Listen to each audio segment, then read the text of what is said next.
Hello students, welcome to my YouTube channel. I hope you all are doing well. आज की इस video में हम लोग बात करेंगे एंडोमेम्ब्रेन सिस्टम के बारे में, जो कि सेल चैप्टर का बहुत ही ज़्यादा इंपॉर्टेंट टॉपिक है। इसके अंदर 4 ऑर्गेनेलीज इन्वॉल्व होती हैं और यहाँ से क्वेश्चन हर बार पूछा जाता है नीट के अंदर। ठीक है, तो चलिए स्टार्ट करते हैं। सबसे पहले हम लोग इसमें बात करेंगे कि इसमें कौन कौन से ऑर्गेनेलीज इन्वॉल्व होती हैं, किस तरह से वो काम करती हैं, किस तरह से ये इसको एंडोमेम्ब्रेन सिस्टम क्यों बोला जाता है, ये सारी चीज़ें। तो चलिए स्टार्ट करते हैं। तो सबसे पहले हमें देखना है कि एंडोमेम्ब्रेन सिस्टम क्या है, इसमें कौन कौन से ऑर्गेनेलीज इन्वॉल्व होते हैं। ठीक है, तो first point is involve those cell organelles whose activities are coordinated, जिनकी एक्टिविटीज कोऑर्डिनेटेड होती है, आर कोऑर्डिनेटेड। ठीक है, ऑर्गेनेलीज इन्वॉल्व हम देख लेते हैं।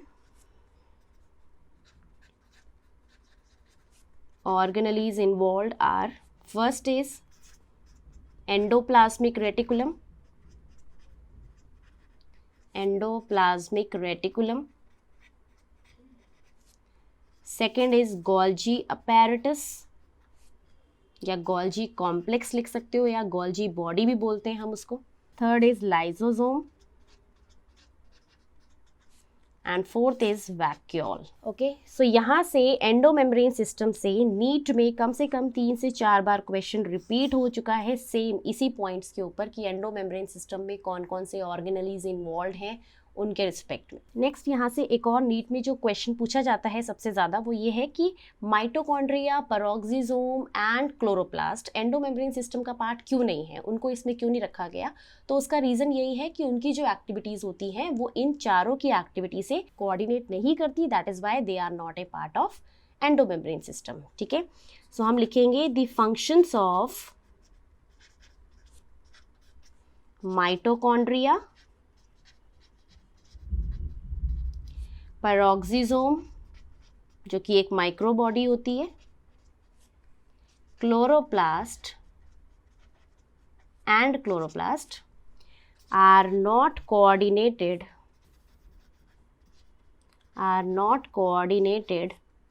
with above mentioned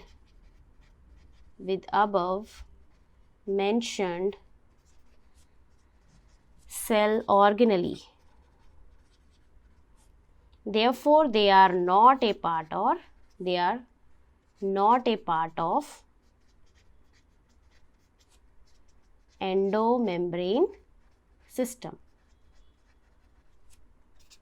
ठीक है, इसीलिए ये एंडोमेम्ब्रेन सिस्टम के पार्ट नहीं है। अब इसको एंडोमेम्ब्रेन सिस्टम क्यों बोला जाता है, तो इसका रीज़न है कि जितने भी चारों ऑर्गेनेल्स हैं ये सिंगल मेम्ब्रेन से बाउंड है, they are surrounded by single membrane, और ये सारे के सारे वर्क करते हैं कोऑर्डिनेटेड मैनर में, एक साथ काम करते हैं। जो एंडोप्लाज्मिक रेटिकुलम है उसकी जो सिक्रीशंस हैं, ठीक है, आपको पता है एंडोप्लाज्मिक रेटिकुलम क्या बनाता है, प्रोटीन्स RER बनाता है एंड लिपिड्स SER बनाता है। Proteins by RER, lipid by SER, और ये सिक्रीशंस जाती हैं गोल्जी में। गोल्जी इनको मॉडिफाई करता है, ठीक है, प्रोटीन्स और लिपिड्स को मॉडिफाई करेगा, मॉडिफाई होकर फिर वो पैक होती है इन लाइसोसोम के फॉर्म में या फिर वैक्यूल के फॉर्म में। ठीक है, तो आप देख सकते हो सारी की सारी जो ऑर्गेनेलीज हैं यहाँ पर वो कोऑर्डिनेटेड मैनर में काम कर रही हैं।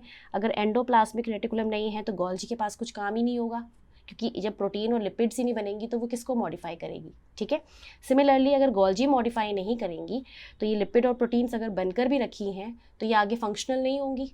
ठीक है, तो इसीलिए, और साथ ही साथ एक और चीज़ देखिए, गोल्जी ने मॉडिफाई कर दिया, उसको पैक करने के फॉर्म में वो लाइसोसोम के फॉर्म में उसे पैक करेगा। तो अगर लाइसोसोम नहीं है तो मॉडिफाई होकर गोल्जी के पास ही रह जाएंगी, डिफरेंट लोकेशंस पे कैसे जाएगी सेल में। ठीक है, तो इसीलिए ये पूरा जो फ्लो चार्ट है ये बहुत ज़्यादा इंपॉर्टेंट है, जो हमें ये बताता है कि हर ऑर्गेनेलीज दूसरे ऑर्गेनेली पे वन और अदर वे में डिपेंडेंट है।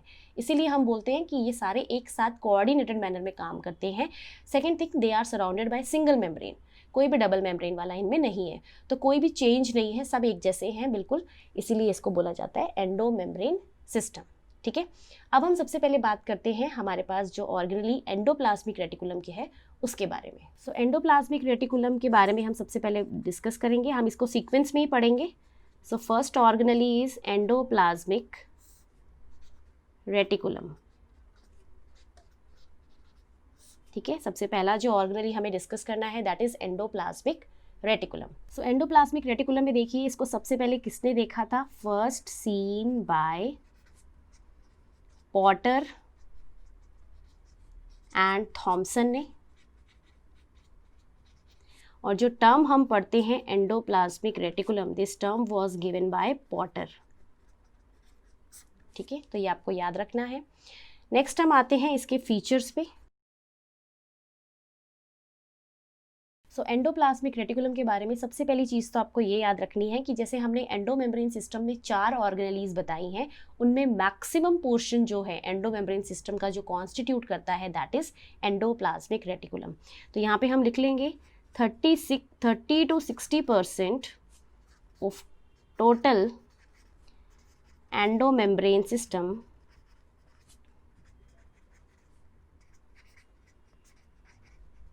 is constituted by ER।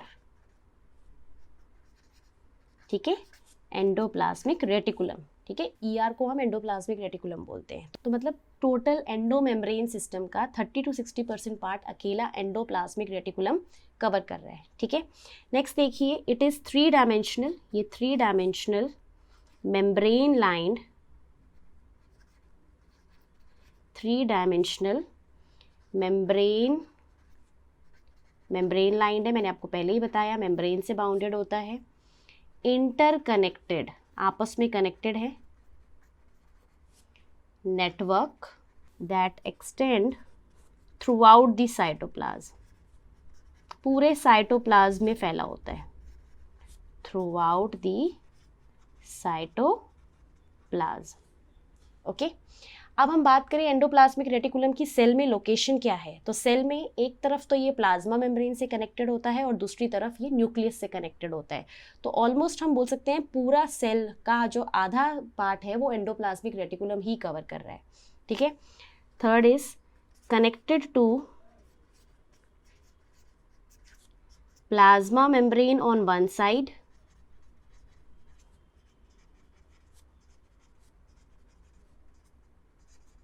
and with nucleus on another side, and with nucleus on another side। एक तरफ ये प्लाज्मा मेम्ब्रेन से कनेक्टेड होता है और दूसरी तरफ ये किससे कनेक्टेड है? न्यूक्लियस के साथ। ठीक है, नेक्स्ट हम देखते हैं कि they are not visible under light microscope, they are visible only under electron microscope. इनको अगर आपको देखना है तो आप इनको सिर्फ कहाँ देख सकते हैं? इलेक्ट्रॉन माइक्रोस्कोप में। ठीक है, तो इसका जो कनेक्शन है वो हम अभी डायग्राम बनाकर देखेंगे। उससे पहले हम यहाँ पर देख लेते हैं कि ये कहाँ पर विजिबल होते हैं। Not visible under light microscope,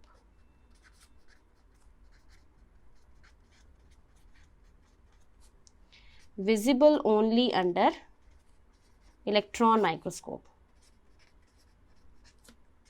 electron microscope में ही ये दिखाई देते हैं।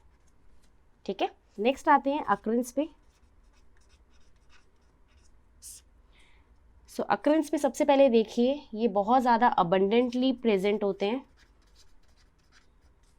Abundant in metabolically active cell, कोई भी सेल बहुत ज़्यादा मेटाबॉलिकली एक्टिव है तो वहाँ पे ये सबसे ज़्यादा मिलेंगे। ठीक है, abundant in metabolically active cell. Second, simple होते हैं, बिल्कुल ही सिंपल होंगे किसमें? स्टोरेज सेल में।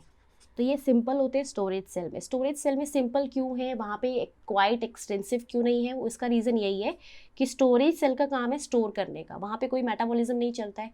तो जब स्टोरेज सेल में चीज़ें स्टोर होंगी तो वहाँ पे ज़्यादा ईआर की, एक्सटेंसिव ईआर की ज़रूरत नहीं है। ठीक है, नेक्स्ट लिखेंगे रिड्यूस्ड होते हैं किसमें? स्पर्मेटोसाइट्स में।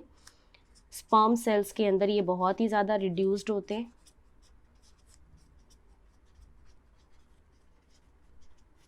एंड एब्सेंट इन, और एब्सेंट कहाँ कहाँ पर होते हैं? सबसे पहले आप लिखिए मैच्योर मेमेलियन आरबीसी में नहीं मिलेंगे। Mature mammalian RBC, embryonic cell,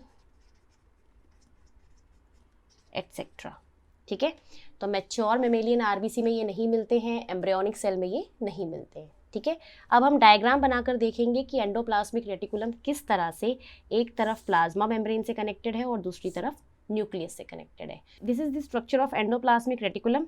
एक तरफ ये प्लाज्मा मेम्ब्रेन से कनेक्टेड है और एक तरफ न्यूक्लियस से कनेक्टेड है। ठीक है, तो हम यहाँ पे दिखा सकते हैं कनेक्शन विद प्लाज्मा मेम्ब्रेन और यहाँ पर हम दिखा सकते हैं कनेक्शन विद न्यूक्लियस। ठीक है, सो कनेक्शन विद प्लाज्मा मेम्ब्रेन एक तरफ और दूसरी तरफ कनेक्शन विद न्यूक्लियस। क्लियर। अब देखिए यहाँ पर क्या है कि जो ये पार्ट है, जो प्लाज्मा मेम्ब्रेन के पास में जो पार्ट आपको दिखाई दे रहा है, इस पे कोई राइबोसोम्स नहीं प्रेजेंट होते, पर जितना आप आगे जाते जाएंगे इन पे राइबोसोम्स मिलते जाते हैं। सो यहाँ पे मैं राइबोसोम्स बना देती हूँ।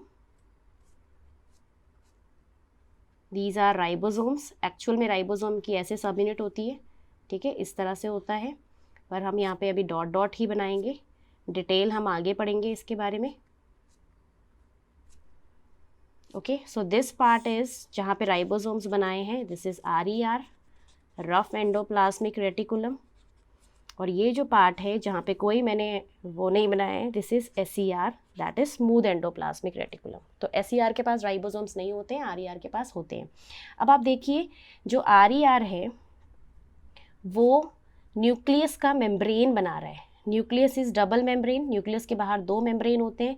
तो एक अंदर वाला मेम्ब्रेन जो ऑरेंज कलर से बनाया है वो इनर मेम्ब्रेन है न्यूक्लियस का, और बाहर ग्रीन वाला है आउटर मेम्ब्रेन। तो ये नीट में क्वेश्चन आता है कि outer membrane of nucleus is a derivative of, किससे डेराइव करा जाता है। सो आपको याद रखना है outer membrane of nucleus is derived from ER। ER बनाता है उसको, और ER में भी कौन सा वाला ER, RER। ठीक है, ये नीट में क्वेश्चन आ चुका है, पूछा जा चुका है कि जो न्यूक्लियर एनवलप है, न्यूक्लियस का जो मेम्ब्रेन है, उसका बाहर वाली कवरिंग कौन बनाएगा। तो वो आपको याद रखना है, वो कौन बनाता है, एंडोप्लाज्मिक रेटिकुलम में RER। और ये स्ट्रक्चर्स हम इनको लेबल कर देते हैं, ये राइबोसोम्स हैं।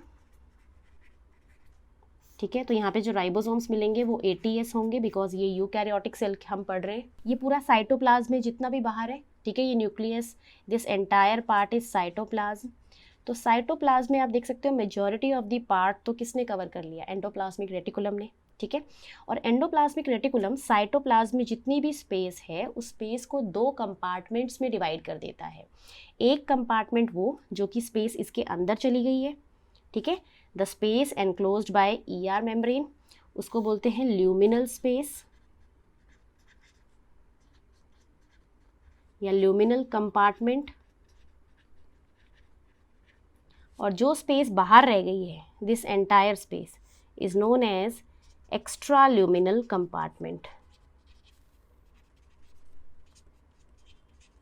ठीक है, सो ये क्वेश्चन नीट में आता है, बहुत ही ज़्यादा इंपॉर्टेंट क्वेश्चन है, नीट के अंदर पूछा जाता है कि जो एंडोप्लाज्मिक रेटिकुलम है वो साइटोप्लाज्म में जो स्पेस होती है, इंट्रासेलुलर स्पेस, उसको किस में डिवाइड कर देता है, कितने पार्ट्स में डिवाइड कर देता है। ठीक है, तो इसको हम देख लेते हैं। सो हम यहाँ पे लिखेंगे कि ER डिवाइड्स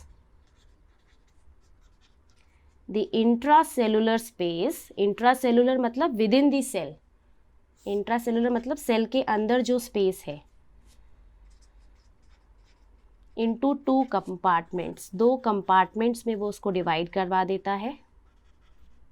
ठीक है, कौन कौन से हैं वो दो कंपार्टमेंट्स, एक है ल्यूमिनल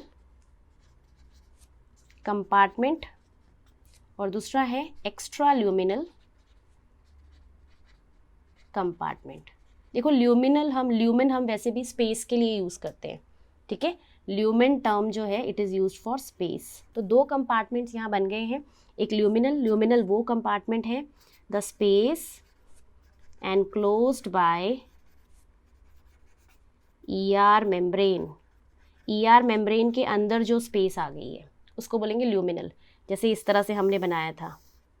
ठीक है, तो ये जो स्पेस है अंदर वाली जो इसके अंदर आ गई है, दिस इज़ ल्यूमिनल कंपार्टमेंट।